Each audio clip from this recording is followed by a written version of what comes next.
You know, for someone who doesn't give a single molecule's worth of a shit about cars, I certainly do have a lot of picky opinions about what people choose to drive. There are certain makes and models that are just absolutely useless and don't serve any purpose whatsoever, and one of them is a Fiat. Fiats were designed for midgets who hate legroom. I don't even know if I'm pronouncing that right, but to be honest, that entire company doesn't seem to deserve the respect it would take for me to learn how to say their name right, because every single one of their cars looks like just a turtle shell. And they're about the same size too. Like, saying a Fiat is pretty small is the same as saying Charles Manson acted a little funny sometimes. Saying a Fiat is pretty small is like saying that girl from The Exorcist had a sort of flexible neck. Saying a Fiat is pretty small is like a homeless person saying that their cardboard box home is kinda drafty. Anyway, my point is, if your car is this big, don't swoop into my parking space at a shopping mall during Christmas time as if your vehicle can't be lifted up by a small Vietnamese child, or the one-armed war veteran who smuggled that child into the country inside of his wooden limb. I just hate tiny cars in general.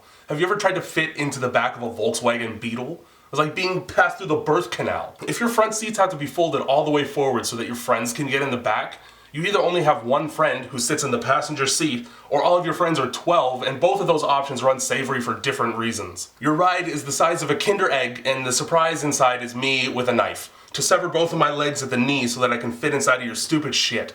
Nobody has a nice dinner at a restaurant and then gets excited about contorting their body into optimal vomit stance just to get home. There's a reason why I pay money to go to the circus. If I see 8 clowns get out of a 2-door hatchback, I don't want my first thought to be, that's like getting out of my mom's car. And don't think I'm an advocate for huge vehicles either, because I hate seeing people drive around in a mobile apartment building just as badly. I see so many pickup trucks with like 6 wheels in the city, and it baffles me because what are you towing? There's no way your Chipotle takeout order is that large. I can fit an entire sectional couch into the back of a minivan. So if I can do that, you don't need 4 wheels on your rear axle just to take your mom to Costco. She can't possibly weigh that much. Also, if you own a Jeep and you don't see a dirt road at least once every 2 days, that's like owning a Greyhound and then making it swim competitively. You're wasting the talent of a born winner by forcing it into the wrong environment, and you might as well just save yourself the disappointment and put it out of its misery with a gun. Off-road vehicles within city limits are like somebody taking steroids for a 5K AIDS walk for the cure. And the same goes for anybody who jacks their suspension way up. What, the freshly paved roads were giving your lumbar a hard time? You want to know what it's like to drive on a pillow filled with boulders? Every time you go even over a grain of sand in one of those things, your pelvic bone gets shot up into your fucking blood-brain barrier. I'm over 6 feet tall, and I gotta use a step stool to get into your rolling earthquake, just for the luxury of repelling women all day until I can taste my spinal fluid. And so what's my dream car? You know what? It's a fucking hearse. That way, every party I go to, I can pop out of a coffin in the back and make some comment about how I look fresh to death. Plus, I bet if I roll through a McDonald's drive-thru in one of those things, I get my food for free.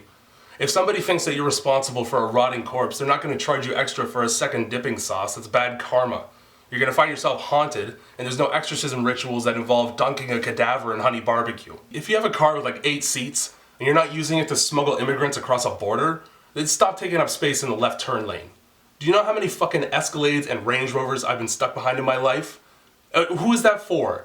Oh look, there goes John Q. Business. Isn't it impressive how he has to fill his gas tank at the truck pump because he can't fit his fat ass into the section for cars? And now he's writing a check for the gas, and that's gonna bounce because 300 grand can't fill the tank. Look, I'm wet. And on the topic of left lanes, newsflash for about 85% of the driving population of North America, the leftmost lane on a highway is a passing lane. If you are driving on a busy highway and you remain in the passing lane at a speed slower than the people around you, then on a moral level, you're worse than a Somalian pirate. I can't think of a good reason to inconvenience an entire buffet line of strangers like that unless it's crab leg day at a Chinese restaurant. There are 3 kinds of people who do this. 45-year-old midlife crisis victims in BMW convertibles who pull a wad of hundreds out of their pocket to bail their heroin-addled son out of weekend jail. 25-year-old university chicks with vanity plates that say things like party chick, or coming home, or daddy's girl, which, if I see that, I immediately know more about that woman's upbringing than I've repressed about my own. And old people, which I can excuse that behavior from somebody who's 90 because physically moving through the world really fast is just a natural reminder of how quickly they're speeding to the grave. Also, wild card, out-of-towners, because when someone from Wisconsin gets a taste of the world's widest highway, they have to double up on their inhaler intake and then call their mom and apologize for the time they said fuck in the house when they were like 8. Conversely, people from Quebec act as if they want everyone around them to die. I've never been to Quebec, but one time I did get dangerously close to it when I went to a place called Cornwall, Ontario, which is in itself dangerously close to Cornhole, Ontario, but in that context, a Cornwall sounds much more intimidating. Why the fuck is cornhole a euphemism for a rectum? Who's putting corn up there? Farmers? First of all, get a hobby. Secondly, corn is wide. Like, do you have any idea the amount of anal training one would require in order to even approach that level of elasticity? Also, is the corn shucked at the time? Because those leaves are pretty thick. That would add girth. Also, what about the stem, like the part where the corn meets the plant? If you've ever prepared a Thanksgiving dinner, that you've seen how dirty that gets. All of that's going in there. I'd rather put a homeless woman's weave in my mouth than a husk of corn in my ass. Who came up with that? And on second thought, I don't care because they're a fucking demon on earth.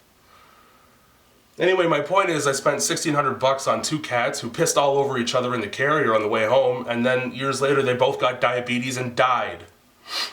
But at least my grandparents didn't drive there and back in a stupid car with a license plate that said Papa's Dick. Ah, nothing but Papa's Dick. And you may doubt that those license plates are real, but I've seen at least 2 of them. And if you have no space in the middle, you can have 8 digits on a vanity plate. Papa's Dick does exist. It does. I swear. Somebody in fucking Norway has it.